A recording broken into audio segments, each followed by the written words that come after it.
Hello everyone, so in this video we will continue with our chapter, so let's start. A few moments later, we all lifted our eyes and as a specular array of South African jets, helicopters and troop carriers rode in perfect formation over the Union buildings. सो यहाँ पे जो हमारे south Africa के president होते हैं Nelson Mandela जी, वो यहाँ पे हमें कहते हैं कि जैसे ही उनका स्पीच और ओथ टेकिंग सेरेमनी कंप्लीट होता है तब सभी लोग जो है आसमान की तरफ देखने लगते हैं, क्योंकि जो साउथ अफ्रीका के जो जेट्स होती हैं, हेलीकॉप्टर्स होते हैं और ट्रूप कैरियर्स होती हैं, वो यूनियन बिल्डिंग्स के ऊपर एक परफेक्ट सा फॉर्मेशन बनाते हैं। ट्रूप कैरियर्स का मतलब होता है कि एक ऐसा कैरियर जिसमें एक ग्रुप ऑफ शोल्डर्स जो है वो ट्रैवल कर सके। अगर हम इंडिया की बात करें तो इंडिया में भी हमने इंडिपेंडेंस डे में देखा है कि कैसे हमारे राजघाट पे हमारे इंडियन जो एयरक्राफ्ट होते हैं वो formation different types of formation करते हैं। ऐसा ही कुछ जो है वो साउथ अफ्रीका में भी हुआ था। It was not only a display of pinpoint precision and military force, but a demonstration of military loyalty to democracy, to a new government that had been fairly elected. यहाँ पे जो है वो कहते हैं कि ये सिर्फ एक जो साउथ अफ्रीका है उसका पावर शो करने के लिए नहीं था। डिफरेंट कंट्रीज़ के जो लीडर्स आए थे उनको ये दिखाने के लिए नहीं किया गया था कि हम कितने पावरफुल हैं, बल्कि ये फॉर्मेशन जो है इसलिए किया गया था ताकि जो मिलिट्री है वो अपनी लॉयल्टी शो कर सके अपने न्यू गवर्नमेंट पे, जो कि एक बहुत ही फेयरली और फ्रीली इलेक्टेड गवर्नमेंट जो है, यानी जो डेमोक्रेटिक गवर्नमेंट है नेल्सन मंडेला जी की, उसके प्रति जो है मिलिट्री अपनी रॉयल्टी दिखानी चाहती थी। इसलिए जो है उसने वहाँ पे फॉर्मेशन किया था यूनियन बिल्डिंग्स के ऊपर। Only moments before, the highest generals of South African Defence Force and Police, the chase bedecked with ribbons and medals from days gone by, saluted me and pledged their royalty. यहाँ पे जो Nelson Mandela जी कहते हैं कि south Africa defence force के जो members थे और जो पुलिस थे, जिनको काफ़ी ज़्यादा अवार्ड्स और मेडल्स मिल चुके हैं पहले से ही, उन्होंने मुझे सैल्यूट किया और अपनी रॉयल्टी को मेरी तरफ दिखाया। I was not unmindful of the fact that not so many years before they would have not saluted but arrested me. यहाँ पे नेल्सन मंडेला जी कहते हैं कि मुझे पता है कि अगर मैं इनसे कुछ सालों पहले मिला होता तो ये जो है मुझे अभी सैल्यूट नहीं कर रहे होते, बल्कि मुझे अरेस्ट करके जेल में डाल दिए होते। Finally, a chevron of Impala jets left a smoke trail of black, red, green, blue and gold of the new South African flag. यहाँ पे जो है नेल्सन मंडेला जी कहते हैं कि फाइनली क्या होता है कि इम्पाला जेट्स जो होते हैं उन्होंने जो है ब्लैक, रेड, ग्रीन, ब्लू और गोल्ड कलर का जो है गोल्ड कलर का जो है स्मोक छोड़ते हैं, जो कि साउथ अफ्रीकन फ्लैग के कलर्स होते हैं। जो न्यू साउथ अफ्रीकन फ्लैग था उसके कलर थे black, red, green, blue and gold. इसी कलर में जो है इम्फाला जेट्स जो है अपने स्मोक को प्रोड्यूस करते हैं। The day was symbolized for me by the playing of our two national anthems. यहाँ पे कहते हैं कि उस डे को और सिग्निफाइड और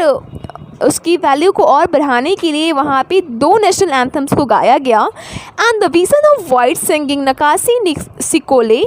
African and black singing Die Stem the old anthem of republic. यहाँ पे कहते हैं कि जो वाइट पीपल होती हैं वो अपना एंथम गाते हैं जिसका नाम है नकोसी सिकेलिल, और जो अफ्रीकन और जो ब्लैक पीपल्स होते हैं वो गाते हैं डाई स्टेम, जो कि ओल्ड एंथम होता है रिपब्लिक का। Although that day neither group knew the lyrics of the anthem they once devised, they would soon know the words by heart. यहाँ पे कहते हैं नेल्सन मंडेला जी कि उस दिन जो वहाँ पे ग्रुप्स थे उन्हें हमारे नेशनल एंथम का लिरिक्स नहीं मालूम था, कि उनकी लिपसिंग बस कर रहे थे वो, उनको लिरिक्स मतलब क्या, लिरिक्स का मतलब हो गया कि जो वर्ड्स होते हैं एंथम के वो उनको नहीं मालूम थे। बट फिर भी वो कहते हैं कि कुछ दिन में जो है जो हमारा नेशनल एंथम है वो सबको समझ में आने लगेगा, दिमाग से नहीं बल्कि अपने दिल से। यानी जो नेशनल एंथम का जो आइडिया है, आइडियोलॉजी है, वो सबको समझ में आने लगेगी अगर वो अपने दिल से इसे गाते हैं तब।